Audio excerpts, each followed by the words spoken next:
세집 증후군을 일으키는 포름알데히드 같은 물질들의 농도를 떨어뜨리기 위해서는 환기가 제일 중요하다. 그리고 환기를 하기 위해서 문을 열어서 하는 이런 자연 환기는 현실적으로 조금 어려움이 있는데 그런 어려움들을 없애기 위해서 실내 설치형 강제 환기 장치, 그러니까 전열교 환기를 설치하면 충분히 큰 도움이 될 것 같다.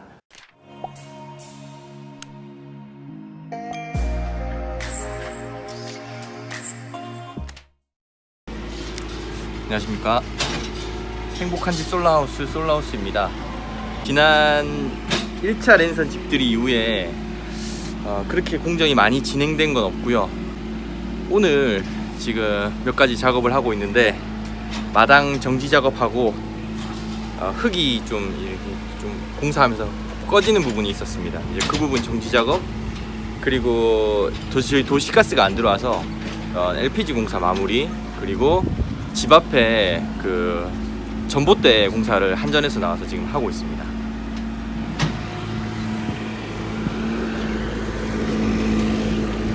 근데 이 본대가 상당히 꺼져 있는 부분을 다지는 작업을 하고 있습니다.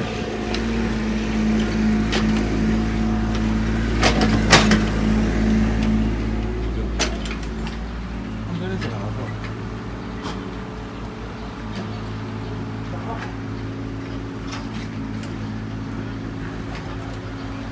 한전에서 나와서 지금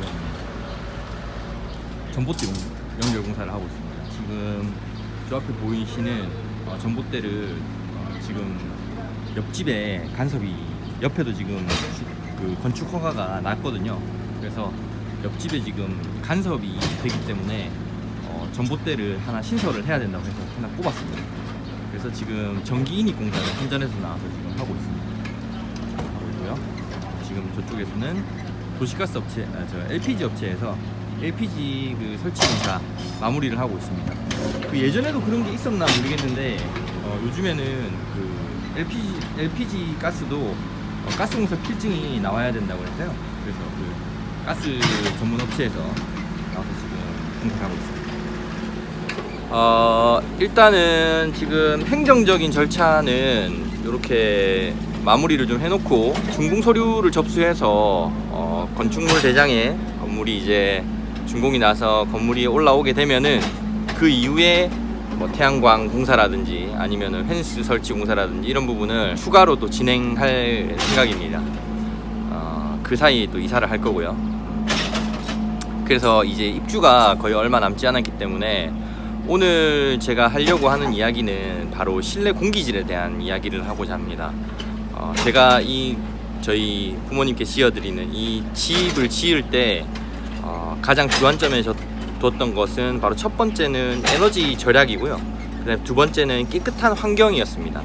그래서 설명을 지난번 영상에서 보신 분은 아시겠지만 뭐 태양열 급탕이라든지 난방이라든지 아니면은 뭐 태양광 발전이라든지 이런 부분을 통해서 에너지를 최대한 절감하고, 또 실내 설치형 강제 환기 장치, 전열 교환기, 그리고 뭐 일사를 좀 차단할 수 있는 차양이라든지 이런 부분을 통해서 쾌적한 실내 환경을 조성하는 것을 두 번째 주안점으로 잡았거든요. 오늘 하려고 하는 이야기는 저 두 번째에 대한 이야기, 실내 공기질에 대한 이야기를 하려고 합니다. 보통 세집 증후군이라고도 많이 알려져 있는 그것은 바로 이제 신축 건물을 지을 때 사용되는 이제 건축 자재들이 품고 있는 포름알데히드나 암을 유발할 수 있는 발암 물질들을 신축에 들어가는 건축 자재들이 다 이제 포함을 하고 있는데요. 그런 부분들이 건축 공사가 거의 끝나고 난 직후에는 그런 물질들이 실내에 아직 많이 남아 있기 때문에 실내 공기가 상당히 좋지 않습니다. 그렇기 때문에 아기가 있는 집 같은 경우는 바로 아토피가 생기거나 아니면 피부병이 생기거나 아니면 호흡기 질환이 생기거나 이런 그 문제들을 유발시키거든요. 그렇기 때문에 뭐 베이킹아웃이라든지 뭐 실내 환기라든지 이런 부분에 대해서 추가적인 조치를 하지 않으면 바로 입주하는 것을 조금 이제 지양하는 것을 추천하고는 하죠. 그리고 뭐 어쩔 수 없이 바로 입주를 하게 될 경우에 뭐 몇 가지 문제들이 생기곤 합니다. 그래서 오늘 저희가 집을 지으면서 설치했던 실내 강제 환기 장치가 세집 증후군을 유발하는 포름알데히드 같은 물질을 얼마나 떨어뜨릴 수 있는지 그런 부분을 한번 실제 한번 측정을 해볼 건데요. 그래서 제가 이 실내 공기질 측정기를 하나 제가 산 건 아니고요. 하나 구했습니다. 잠깐 빌렸어요. 그래서 이걸 가지고 포름알데히드와 미세먼지 농도를 어떻게 제어할 수 있는지 그런 부분을 한번 보여드리도록 하겠습니다. 일단 이 장치는 미세먼지 그 입자 크기에 따라서 미세먼지의 농도를 측정하는 기능과 그 다음에 포름알데히드와 이산화탄소 농도를 측정할 수 있는 그 두 가지 기능이 있습니다. 한번 켜보도록 하겠습니다. 여기 보시면은 이 입자 크기에 따른 그 파티클의 개수가 이제 표시가 되고요.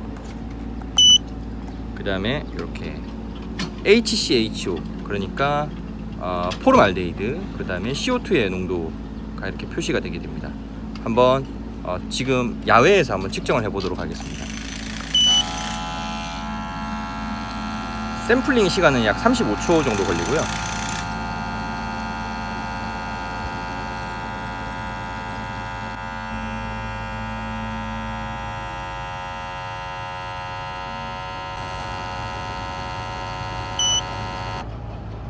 네, 이제 측정이 완료됐습니다. 0.3 마이크로미터 미만의 입자는 약 10만 8천 개, 그리고 2.5 마이크로미터 미만은 71개, 10 마이크로미터 미만은 0개가 검출됐고요. 그 다음에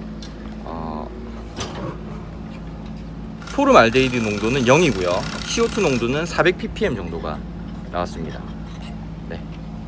야외 환경이 이렇고요. 이제 지금 공사가 갓 끝난 신축 건물의 내부에서 공기질이 어떤지 한번 측정해 보도록 하겠습니다.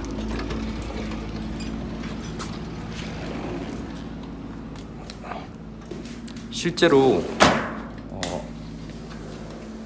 신축이 되고 난 건물, 그러니까 신축이 끝난 지 얼마 안 되는 건물 같은 경우는 들어오면은 상당히 먼지도 많고 좀 목이 꽉 막히는 그런 느낌이 사실 많이 들어요. 준공이 아직 안 나서 저희가 아직 바닥 그 보양도 아직 걷지 않았거든요. 그래서 먼지는 더 많을 것으로 생각이 됩니다. 공기 상태가 썩 그렇게 좋지는 않은 것 같은데요. 한번 측정을 한번 해보도록 하겠습니다. 지금 건축 공사가 끝난 직후에 집 내부에서 공기 환경이 어떤지 한번 측정을 해보도록 하겠습니다. 자, 또 한번 돌려볼게요.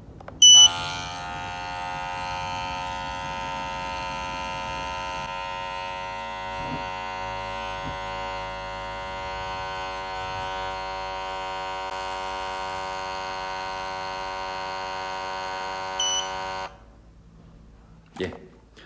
0.3 마이크로미터 미만은 88,000개, 그리고 2.5 마이크로미터 미만은 64개, 그리고 10 마이크로미터 미만은 5개, 그러니까 리터당입니다. 리터당 5개의 입자가 검출이 됐고요.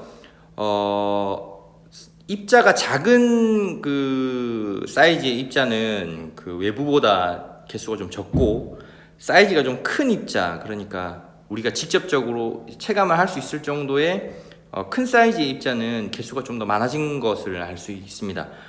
이것은 아무래도 바깥의 경우에 실내보다는 아주 작은 사이즈의 그 미세먼지들이 좀 더 많겠죠. 아무리 실내보다는.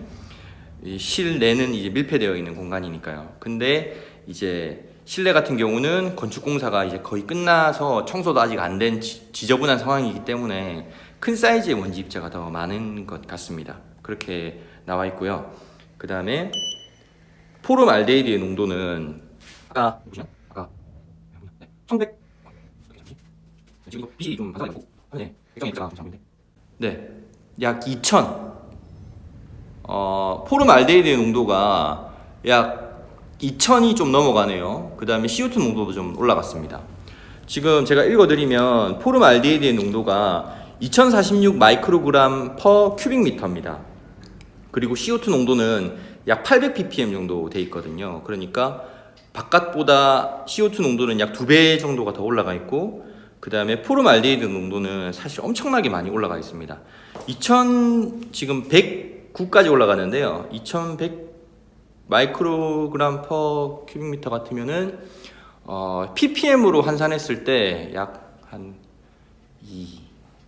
0.8 ppm 정도가 될 것 같습니다. 0.8 ppm 정도로 환산이 될 것 같고요. 포름알데히드 농도가 지금 또 계속 올라가서 2270까지 올라가고 있습니다. 계속 올라가고 있고요. 2283, 약 2300까지 지금 또 올라갔는데요.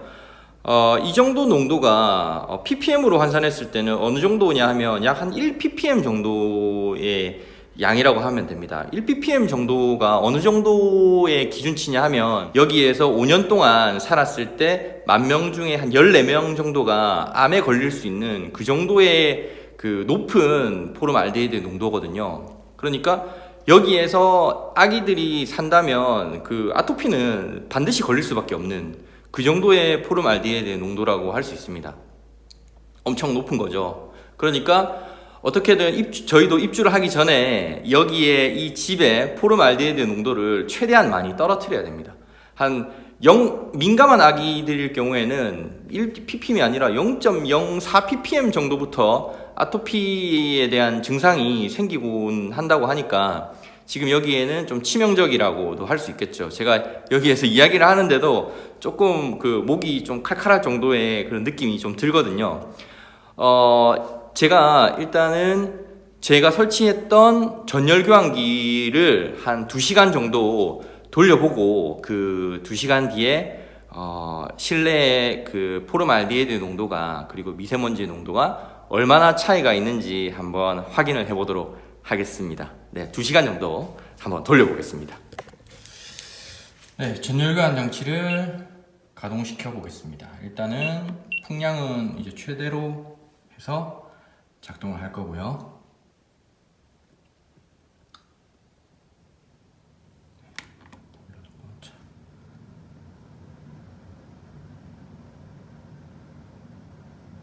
네, 지금 풍량이 3단계일 때는 좀 소음이 조금 들립니다. 그런데 가구가 지금 아직 아무것도 없는 상태이기 때문에 소음이 조금 들리는 것 같아요.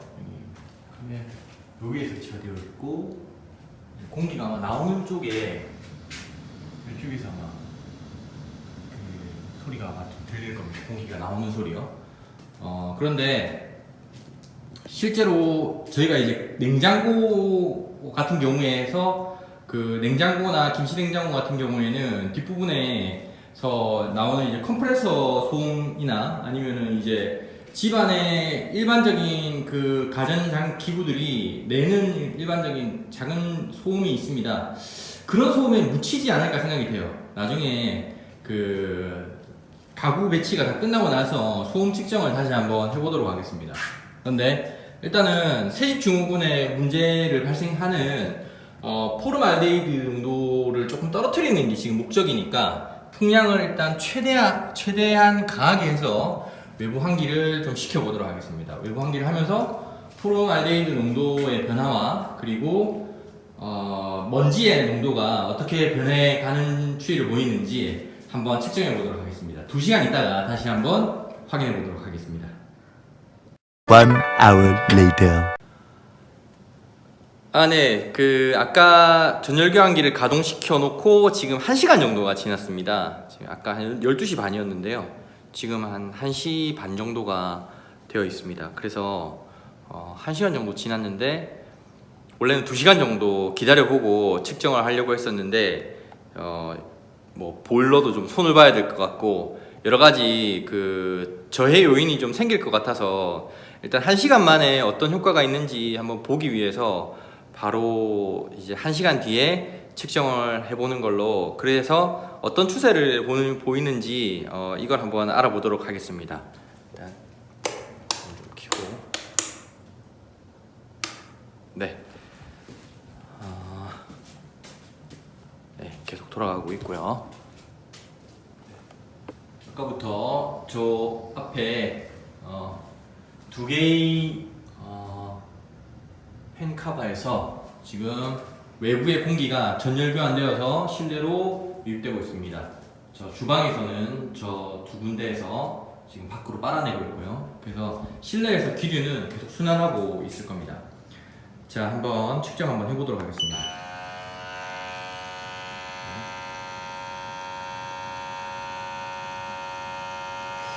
6만대로 떨어진 거 보니까 아까보다 먼지 농도도 조금 줄어든 것 같네요.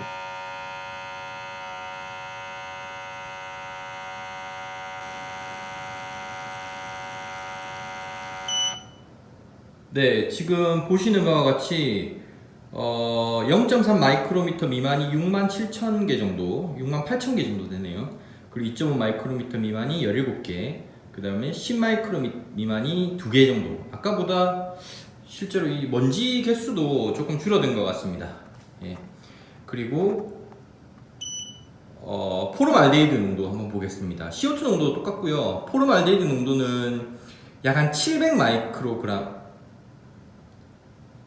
한 700 마이크로그램 퍼 큐빅미터. 그러니까 0.25 ppm 정도가 될 것 같네요. 아까는 거의 1 ppm에 가까웠던 걸로 제가 기억합니다. 그런데 0.25 ppm이니까 거의 한 4분의 1에서 3분의 1 정도가 지금 그 포름알데히드 농도가 낮아진 것을 알 수 있습니다.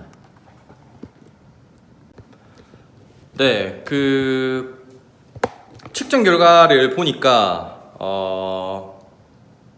먼지들의 농도는 약 한 10%에서 15% 정도가 먼지의 개수가 이제 줄어든 것을 알 수 있었고요. 포름알데히드 농도, 그러니까 새집 증후군을 일으키는 포름알데히드의 농도는 약 3분의 1에서 4분의 1 정도가 많이 떨어지는 것을 알 수 있었습니다. 이는 당연히 이제 외부의 깨끗한 공기를 안으로 이제 계속 순환을 시켜서 들어오기 때문에 창문을 여는 것과 거의 비슷한 효과를 거둘 수 있다는 것이죠. 그렇지만 이런 전원주택 같은 경우는 창문을 계속 열어놓기가 사실 조금 어려운 것이 사실입니다. 왜냐하면 외부에 벌레들도 많고, 그 다음에 또 저희도 지금까지는 냄새가 뭐 거의 안 나지만 주변에 이제 논밭들이 있기 때문에 아무래도 이제 거름을 주는 시기에는 아마 냄새들도 좀 많이 날 거예요. 그렇기 때문에 문을 열어서만 환기를 시키기에는 현실적인 어려움이 있지 않을까 합니다. 그렇지만 1시간만 돌렸는데도 이렇게 공기가 깨끗해지는 효과를 볼 수 있다는 것은 전열교환기를 한번 설치를 고려해 보는 것이 충분히 많은 도움이 된다고 일단은 할 수 있겠네요. 그러니까 지금 아파트 새집으로 들어가시는 분들은 전열교환기와 자연환기를 적절히 섞어서 이용하시면 포름알데히드, 그러니까 아이들에게 아토피를 일으키는 포름알데히드의 농도를 충분히 떨어뜨릴 수 있을 것 같습니다. 그러니까 전열교환기 썩히지 마시고 계속 한번 써보시고요. 그 다음에 저희처럼 전원주택을 지으시는 분들은 이렇게 전열교환기를 한 번쯤 설치를 고려해 보시는 걸 한번 추천해 드리겠습니다. 일단 저는 대만족이고요. 지금 후회되는 것은 방과 그 다음에 2층에는 전열교환기를 설치 안 했어요. 설치 안 한 게 사실 조금 후회가 됩니다.